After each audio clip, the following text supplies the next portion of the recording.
Assalamualaikum warahmatullahi wabarakatuh. Perkenalkan, nama saya Dimas Abi Kusuma dari Prodi Pendidikan Guru Sekolah Dasar.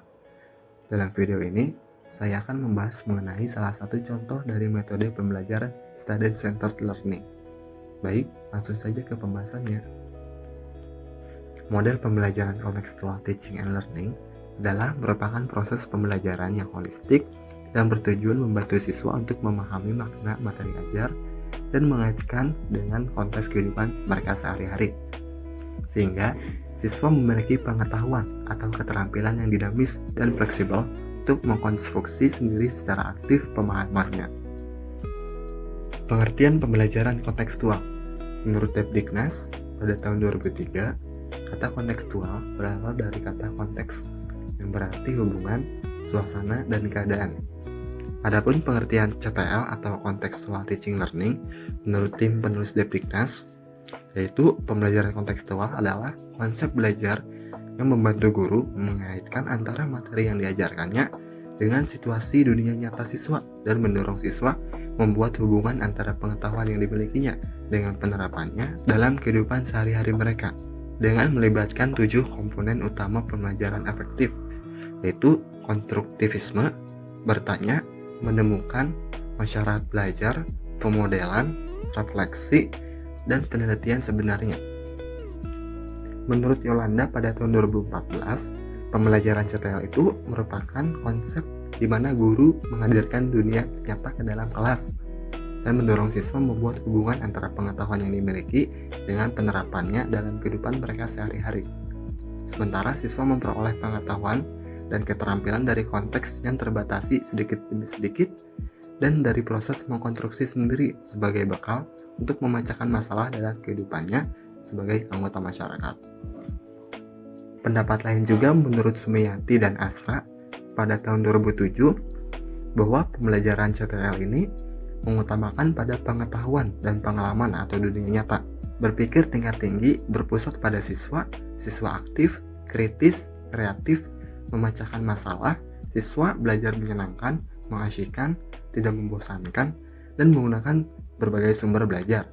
Dapat disimpulkan bahwa pembelajaran CTL adalah pendekatan pembelajaran yang mengaitkan antara materi yang dipelajarinya dengan situasi dunia nyata siswa, dan mendorong siswa membuat hubungan antara pengetahuan yang dimilikinya dengan penerapannya dalam kehidupan sehari-hari dengan melibatkan 7 komponen pembelajaran efektif.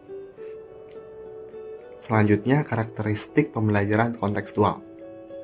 Menurut Johnson dalam Nur Hadi pada tahun 2002, ada 8 komponen yang menjadi karakteristik dalam pembelajaran kontekstual, yaitu yang pertama, melakukan hubungan yang bermakna atau making meaningful connection, yaitu siswa itu dapat mengatur diri sendiri sebagai orang yang belajar secara aktif dalam mengembangkan minatnya secara individual. Misalnya, ia dapat bekerja sendiri atau bekerja dalam kelompok, dan orang yang dapat belajar sambil berbuat atau learning by doing. Yang kedua, melakukan kegiatan-kegiatan yang signifikan. Jadi siswa dapat membuat hubungan-hubungan antara sekolah dan berbagai konteks yang ada dalam kehidupan nyata sebagai anggota masyarakat. Yang ketiga, belajar yang diatur diri sendiri. Ada tujuannya, ada urusannya dengan orang lain, ada hubungan dengan penentu pilihannya, dan ada hasil yang bersifat nyata. Yang keempat, bekerja sama. Jadi siswa itu dapat bekerja sama, dan juga guru dan siswa itu bekerja secara efektif dalam kelompok. Guru juga membantu siswa memahami bagaimana mereka saling mempengaruhi dan saling berkomunikasi. Yang kelima, berpikir kritis dan kreatif. Jadi siswa itu agar bisa menganalisis, membuat sintesis, memecahkan masalah, membuat keputusan, dan menggunakan logika dan bukti-bukti. Yang keenam, mengasuh atau memelihara pribadi siswa. Jadi siswa dapat memelihara pribadinya. Jadi siswa itu dapat mengetahui, memberi perhatian, memberi harapan-harapan yang tinggi, bisa memotivasi dan memperkuat diri sendiri. Jadi siswa itu dapat memelihara pribadinya. Yang ketujuh, mencapai standar yang tinggi. Jadi siswa mengenal dan mencapai standar yang tinggi. Jadi guru bisa mengidentifikasi tujuan dan memotivasi siswa untuk mencapai tujuannya. Guru juga memperlihatkan kepada siswa cara untuk mencapai apa yang akan dituju. Yang kedelapan, menggunakan penilaian autentik. Jadi siswa menggunakan pengetahuan akademis dalam konteks dunia nyata untuk suatu tujuan yang bermakna. Biasanya itu siswa boleh menggambarkan informasi akademis yang telah mereka pelajari untuk dipublikasikan dalam kehidupan nyata. Selanjutnya, komponen pembelajaran kontekstual. Jadi ada 7 komponen pembelajaran kontekstual. Yang pertama, konstruktivisme. Yang kedua, penemuan. Yang ketiga, bertanya. Yang keempat, masyarakat belajar. Yang kelima, pemodelan. Yang keenam, refleksi. Dan yang ketujuh adalah penilaian otentik. Yang pertama, konstruktivisme.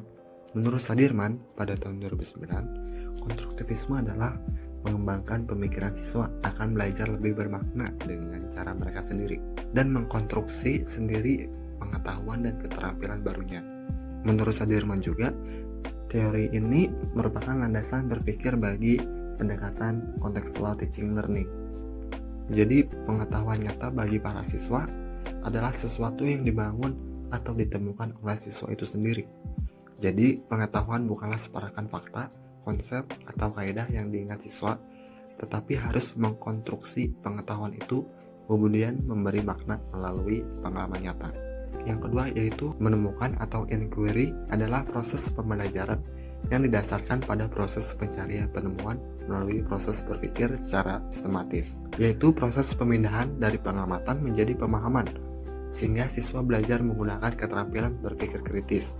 Guru juga harus merencanakan situasi sedemikian rupa, sehingga para siswa itu dapat belajar menggunakan prosedur mengenali masalah, menjawab pertanyaan, menggunakan prosedur atau penelitian, dan menyiapkan kerangka berpikir, hipotesis, dan penjelasan yang relevan dengan pengalaman pada dunia nyata.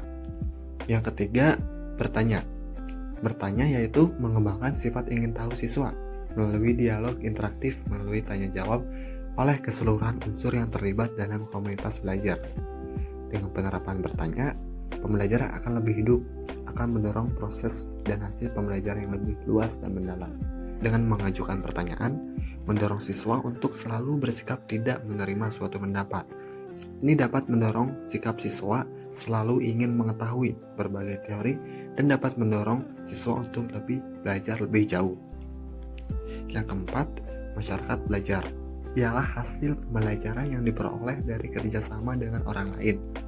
Guru dalam pembelajaran CPL selalu melaksanakan pembelajaran dalam kelompok-kelompok anggotanya yang heterogen. Siswa yang pandai akan mengajari siswa yang tidak pandai. Juga yang sudah tahu memberitahu yang belum tahu, dan seterusnya.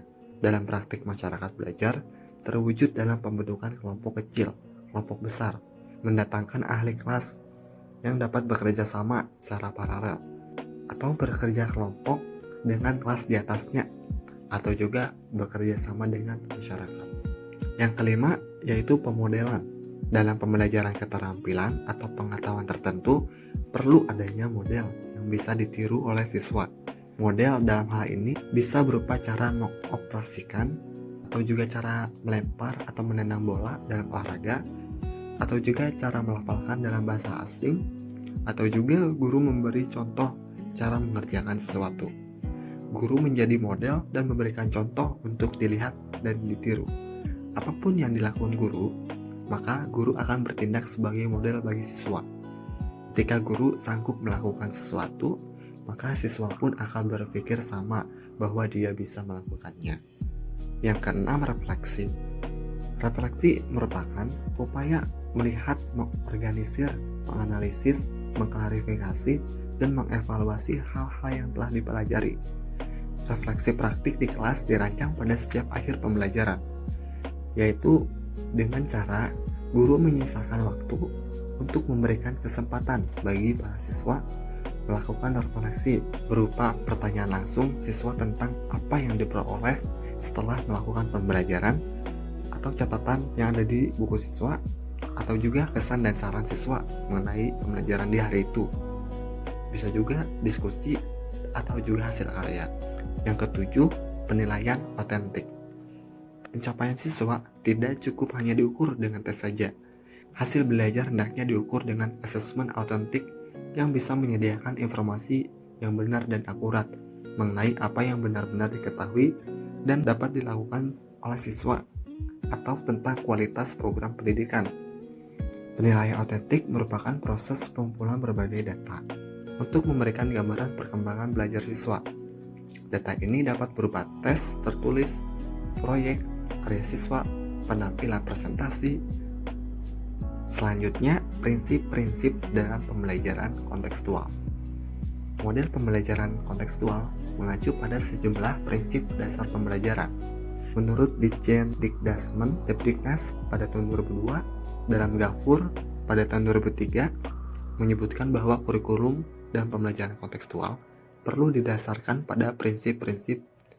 Yang pertama, keterkaitan, relevansi, atau juga relation. Jadi proses belajar itu hendaknya ada keterkaitan dengan bekal pengetahuan yang telah ada pada si siswa. Yang kedua, pengalaman langsung atau experiencing. Jadi pengalaman langsung itu dapat diperoleh melalui kegiatan seperti eksplorasi, penemuan atau discovery, terus juga investigasi, penelitian dan sebagainya. Experiencing atau pengalaman langsung itu dapat dipandang sebagai jantung pembelajaran kontekstual. Proses pembelajaran akan berlangsung cepat jika siswa diberi kesempatan untuk memanipulasi peralatan atau juga memanfaatkan sumber belajar dan melakukan bentuk-bentuk kegiatan penelitian yang lain secara aktif. Yang ketiga, aplikasi atau applying, yaitu menerapkan fakta, konsep, prinsip, dan prosedur yang dipelajari dalam kelas dengan guru, antara siswa dengan narasumber, memecahkan masalah, dan mengerjakan tugas bersama merupakan strategi pembelajaran pokok dalam pembelajaran kontekstual. Yang keempat, alih pengetahuan atau transferring, yaitu pembelajaran kontekstual menekankan pada kemampuan siswa untuk mentransfer situasi dan konteks yang lain, merupakan pembelajaran tingkat tinggi lebih daripada sekedar hafal. Yang kelima, kerjasama atau cooperating, yaitu kerjasama dalam konteks saling tukar pikiran, mengajukan dan menjawab pertanyaan, komunikasi interaktif antar sesama siswa. Selanjutnya yang keenam, pengetahuan, keterampilan, nilai dan sikap yang telah dimiliki pada situasi lain. Jadi prinsip-prinsip tersebut merupakan bahan acuan untuk menerapkan model kontekstual dalam pembelajaran. Implementasi model pembelajaran kontekstual lebih mengutamakan strategi pembelajaran daripada hasil belajar, yakni proses pembelajaran berlangsung secara alamiah dalam bentuk kegiatan siswa bekerja, bukan transfer pengetahuan dari guru ke siswa. Dengan menerapkan CTL atau Contextual Teaching Learning, tanpa disadari, si guru telah mengikuti 3 prinsip ilmiah modern yang menunjang dan mengatur segala sesuatu di kelas, yaitu yang pertama, prinsip kesaling bergantungan.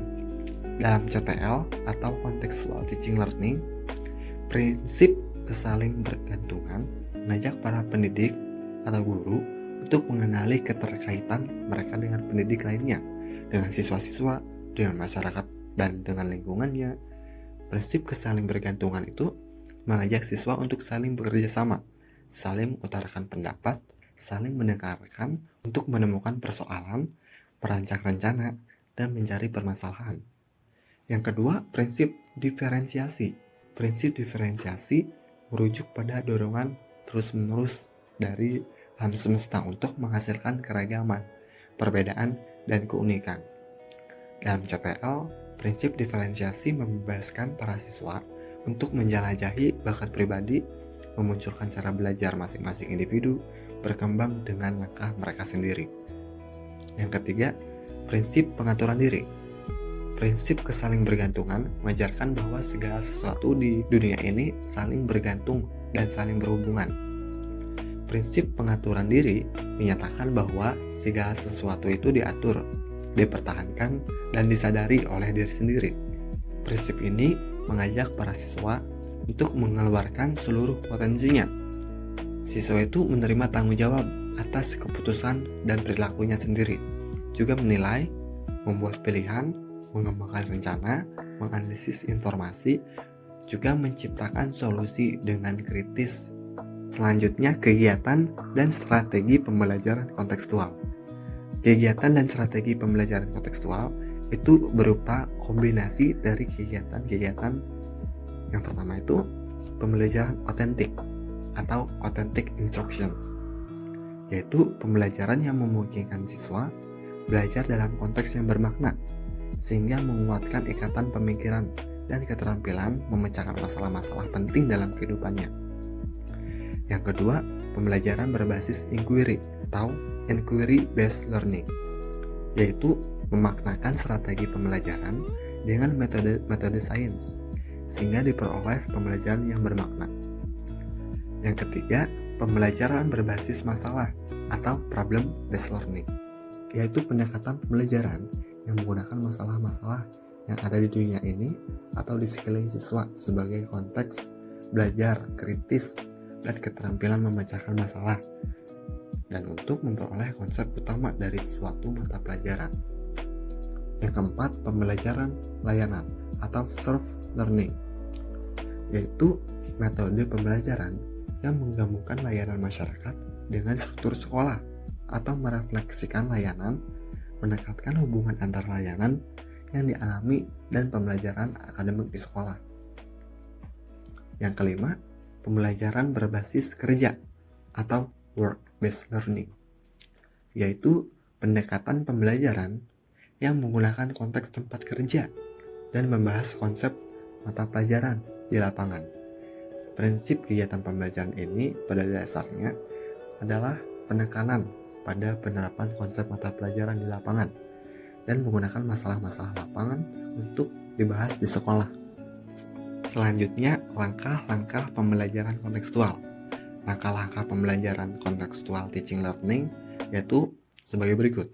Pertama itu mengembangkan pemikiran bahwa anak akan belajar lebih bermakna dengan cara bekerja sendiri, menemukan sendiri, dan mengkonstruksi sendiri pengetahuan dan keterampilan barunya. Yang kedua, melaksanakan sejauh mungkin kegiatan inquiry untuk semua topik. Yang ketiga, mengembangkan sifat ingin tahu siswa dengan cara bertanya. Yang keempat, menciptakan masyarakat belajar. Yang kelima, menghadirkan model sebagai contoh belajar. Yang keenam, melakukan refleksi di akhir pertemuan. Yang ketujuh, melakukan penilaian yang sebenarnya dengan berbagai cara. Menurut Mulyasa, ada 5 elemen yang harus diperhatikan dalam pembelajaran kontekstual. Yang pertama, pembelajaran harus memperhatikan pengetahuan yang sudah dimiliki oleh siswa. Yang kedua, pembelajaran itu dimulai dari keseluruhan atau global, menuju bagian-bagian secara khusus, dari umum ke khusus. Yang ketiga, pembelajaran harus ditekankan pada pemahaman dengan cara menyusun konsep sementara, melakukan sharing untuk melakukan masukan dari tanggapan orang lain, dan merevisi dan mengembangkan konsep. Yang keempat, pembelajaran ditekankan pada upaya mempraktikkan secara langsung apa-apa yang telah dipelajari. Yang kelima, adanya refleksi terhadap strategi pembelajaran dan mengembangkan pengetahuan yang telah dipelajari. Oleh karena itu, program pembelajaran kontekstual hendaknya yang pertama, nyatakan kegiatan utama pembelajarannya, yaitu sebuah pertanyaan kegiatan siswa yang merupakan gabungan antara kompetensi dasar, materi pokok, dan indikator pencapaian hasil belajar. Yang kedua, rumuskan dengan jelas tujuan umum pembelajarannya. Yang ketiga, uraikan secara terperinci media dan sumber pembelajaran yang akan digunakan untuk mendukung kegiatan pembelajaran yang akan diharapkan. Yang keempat, rumuskan skenario tahap demi tahap kegiatan yang harus dilakukan siswa dalam melakukan proses pembelajarannya. Yang kelima, rumuskan dan lakukan sistem penilaian dengan memfokuskan pada kemampuan sebenarnya yang dimiliki oleh siswa, baik saat berlangsungnya proses maupun setelah siswa tersebut selesai belajar. Selanjutnya, contoh penerapannya. Misalkan dalam pembelajaran PKN. Mata pelajaran PKN itu merupakan suatu mata pelajaran yang menuntut peserta didik berpikir kritis, kreatif, memiliki wawasan dan keterampilan yang memadai. guru juga harus berusaha melibatkan peserta didik secara aktif dalam proses pembelajaran PKN. Hal itu dapat dilakukan guru dengan menggunakan berbagai model di dalam pembelajaran. Guru dalam memilih dan menginovasikan model pembelajaran akan berpengaruh terhadap hasil belajar peserta didik. Karena model pembelajaran yang digunakan akan menentukan bagaimana berlangsungnya proses pembelajaran. Sedangkan pembelajaran PKN yang berlangsung itu masih bersifat konvensional. Jadi model konvensional dalam pembelajaran itu membuat peserta didik merasa jenuh. Peserta didik akan merasa cepat bosan karena mereka kurang dapat berpartisipasi dalam kegiatan pembelajaran. Hal inilah yang menyebabkan peserta didik kurang memahami materi yang diajarkan oleh guru karena pembelajaran itu hanya berpusat pada guru, sehingga mengakibatkan hasil belajar dalam mata pelajaran PKN ini menjadi rendah. Dalam hal ini, guru perlu melakukan inovasi penerapan model pembelajaran agar dapat mendorong siswa untuk belajar dan memberikan pengalaman yang bermakna. Salah satu contoh model yang bervariasi adalah menerapkan model pembelajaran Contextual Teaching and Learning. Model CTL ini atau Contextual Teaching and Learning ini memiliki karakteristik, yaitu keadaan yang mempengaruhi langsung kehidupan peserta didik atau siswa. Juga model ini kekinian. Juga belajar yang tidak hanya dalam kelas dan pembelajaran berlangsung dengan menyenangkan, sehingga siswa itu akan semangat dan tidak merasa bosan. Model CTL atau Contextual Teaching and Learning dapat diterapkan dalam pembelajaran PKN pada materi, contoh sederhananya pengaruh globalisasi di lingkungan, dan karakteristik materi yang bisa dikaitkan dengan keadaan nyata peserta didik, dan pengaruh globalisasi secara nyata sudah dialami peserta didik dengan menggunakan model Contextual Teaching and Learning. Ini diharapkan guru dapat lebih bervariasi dan memberikan pengalaman yang bermakna bagi peserta didik. Baik, itulah pemaparan materi dari saya. Kurang lebihnya mohon maaf. Wassalamualaikum warahmatullahi wabarakatuh.